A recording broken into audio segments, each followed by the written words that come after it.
तर नमस्कार शेतकरी भावांनो, आपण आज जीवामृत बनवणार आहे घरच्या घरी. आपण त्याच्यासाठी घेतलेलं एक 10 ते 12 किलोच्या लगभग शेण गावरान गाईचं. आणखी काळं गूळ घेतलेलं आहे 2 किलो घेतलेलं आहे. आणि गूळ आपण घेताना काळंच घ्या, जर का नसेल अवेलेबल तर ठीक आहे. आणि 1.5 किलोच्या आसपास हे बेसन पीठ आपण घेतलेलं आहे. आणि एक 20-25 लिटरच्या आसपास गोमूत्र आहे. गोमूत्र हे 20 लिटर पण असले तरी चालेल, आपल्याकडे जास्त अवेलेबल होतं म्हणून आपण जास्त घेतलं आहे. आणि शेण पण 10-12चा रेशो आहे, 10-12 किलोचा.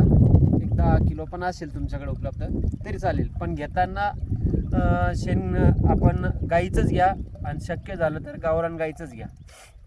आपण टोमॅटो पिकासाठी हे जीवामृत वापरणार आहे. तर याचे खूप फायदे आहे मित्रांनो. याचे फायदे तुम्हाला पांढरी मुळी वाढ, फुटव्यांसाठी, सगळ्याच गोष्टीसाठी, ग्रीनरीसाठी, सगळ्याच गोष्टीसाठी होणार आहे. आणि हे आपण बाजारात महाग वस्तू आणतो त्याच्यापेक्षा हे पोर्टेबल आहे. तर आपण चालू करू.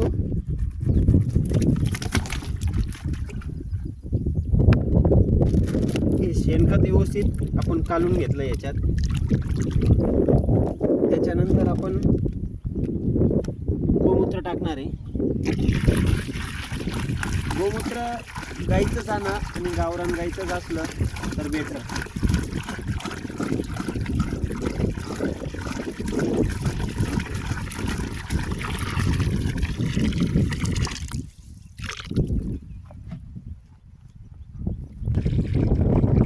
मोठा होईल करून माहिती एकदम कामाची. हे आपलं काळं गूळ जे मार्केटमध्ये सहज उपलब्ध होऊ शकतं.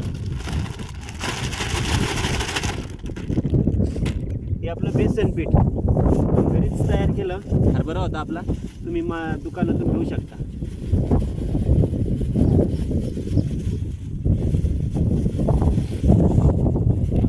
हे झालं टोटल आपलं मिश्रण कंप्लीट. आणि याला व्यवस्थित काडीच्या साह्याने आपण काढून घेणार आहोत. आणि याला 2 ते 3 दिवस आपण असंच ठेवणार आहे. आणि दिवसातून 2 ते 3 वेळेस याला असं हलवून घ्यायचं आहे. आणि आपण याचं जास्तीत जास्त 3 महिनेपर्यंत वापर करू शकतो. पण आपल्याला इतका दिवस काय राहणार नाही, आपला डेलीचाच वापर आहे. आणि गोमूत्र, जीवामृत हे आपल्याकडं कंटिन्यू अवेलेबल असतं. मी स्क्रीनवर डिस्क्रिप्शनमध्ये नंबर सोडून देईल. अगर कोणाला पाहिजे असलं ना तर कळवा. काही अधिक माहिती लागत असेल याच्याबद्दल तरी कळवा. आणि अशाच नवनवीन व्हिडिओंसाठी आपलं चॅनल आहे ग्रेट फार्मिंग, सबस्क्राईब करून ठेवा. म्हणजे पुढचा व्हिडिओ जेव्हा नवीन आम्ही बनवू यूट्यूबवरती किंवा इंस्टाग्राम आणखी कुठं, तर तुम्हाला नोटिफिकेशन येऊन जाईल. तर मी तुम्हाला पुढचा व्हिडिओ लगेच 1-2-4 दिवसात टाकेल.